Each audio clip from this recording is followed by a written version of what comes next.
Hello my dear friend, welcome to my YouTube channel ratnobada.com. আপোনালোকক মোৰ YouTube চেনেলত স্বাগত জনাইছো। আজি আশ্বিনৰ শেষৰ দিন। আজি শেষৰ দিনত অহাকালি 1 তাৰিখ কাতি মাহৰ 1 তাৰিখ হ'ব। এই কাতি মাহৰ 1 তাৰিখত আজি আমি প্ৰত্যেকজন অসমীয়া ৰাইজে নিজৰ খেতি পথাৰত ঠিক এই যে আপোনালোক পিকচাৰ দেখিছে ঠিক তেনেকুৱা এটা চাকি জ্বল হয়। এটি ঔটেঙাৰে জ্বলা হয়।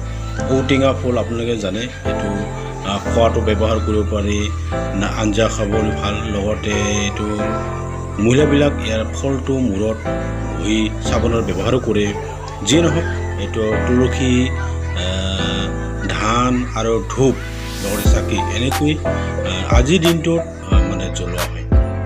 অসমীয়া জাতীয় উৎসৱত এই বিহুটো 3 প্ৰকাৰ আপোনালোকে জানে যেনে আজিৰ তাৰিখৰ পৰা যেনে কাতি বিহু কাতি বিহুৰ পিছত আহিব মাঘ বিহু মাঘ বিহুৰ আহিব বহাগ বিহু কাতি বিহুক কঙালী বিহু বুলি কোৱা হয়। কঙালী বিহু কোৱাৰ মূল কাৰণ হৈছে কাতি মাহত আগৰ দিনত একেবাৰে খাবলৈ নোপোৱা হৈছিল ভাত পানী খুব টনাজৰাকৈ খাইছিল সেইকাৰণে কঙাল দিন এই কঙাল দিনটো মানে কঙালী বিহু বুলি কোৱা হৈছিল।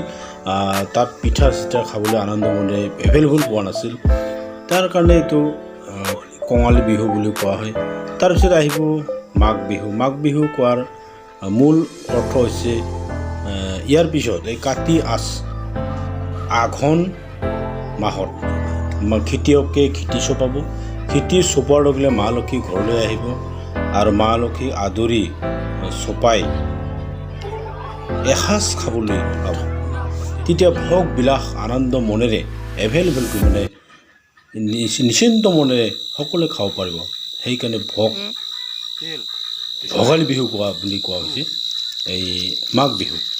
তাৰপিছত আহিব আমাৰ বহাগ বিহু এই বহাগ বিহু বহাগ মাহত হয় আৰু এই বহাগ মাহটো ৰঙালী বিহু বুলি কোৱা হয়। ৰঙালী বিহু এই বুলি কোৱা হয় যে আগৰ দিনত অসমীয়া মানুহে ৰজাৰ আগত নাচিছিল ফূৰ্তি কৰিছিল তামাচা কৰিছিল নাইবা ঘৰে ঘৰে চোতালত এমাহ কাল বিহু হুঁচৰি গাই নাচিছিল আনন্দ কৰিছিল ফূৰ্তি কৰিছিল তাকে ৰঙালী বিহু বুলি কোৱা হয়। আৰু যেতিয়া ৰং বাকৰিত নাচিছিল তেতিয়া ৰজাই চাই ৰংঘৰ কাৰেংঘৰটো ওপৰত চাই এই বিহু নাচটো চাইছিল।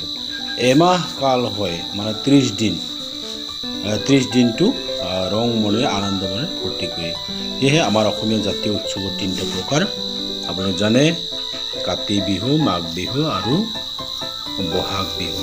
আজিৰ দিনটো কাতি বিহু এই যাৰ কাৰণে চাকি জ্বলাইছে সকলো খেতিয়ক ৰাইজে যাতে খেতিখন ভালে ভালে ঘৰলৈ মা লক্ষী আহে আৰু যাতে আমাৰ খেতিবিলাক ভাল হয় তাকে ভগৱানৰ ওচৰত প্ৰাৰ্থনা কৰি প্ৰত্যেকজন মানুহে আশাবাদী নিজৰ খেতিটো ভাল হোৱাৰ কাৰণে যি কি নহওক বন্ধুসকল মোৰ ইউটিউব চেনেলখন আপুনি চৰবে আৰু যিসকল নতুনকৈ মোৰ ইউটিউব চেনেলখন চাইছে তেওঁলোকে লাইক কৰিব কমেণ্ট কৰিব শ্বেয়াৰ কৰিব আৰু এটা ছাবস্ক্ৰাইব মোৰ বাৰে দিব মোৰ চেনেলৰ বহুত বহুত ধন্যবাদ থাকিল तुमदाकना नेमना संतुप्चो आंनि YouTube channel चिकेनी बताओ many thanks for watching my video thank you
Iya.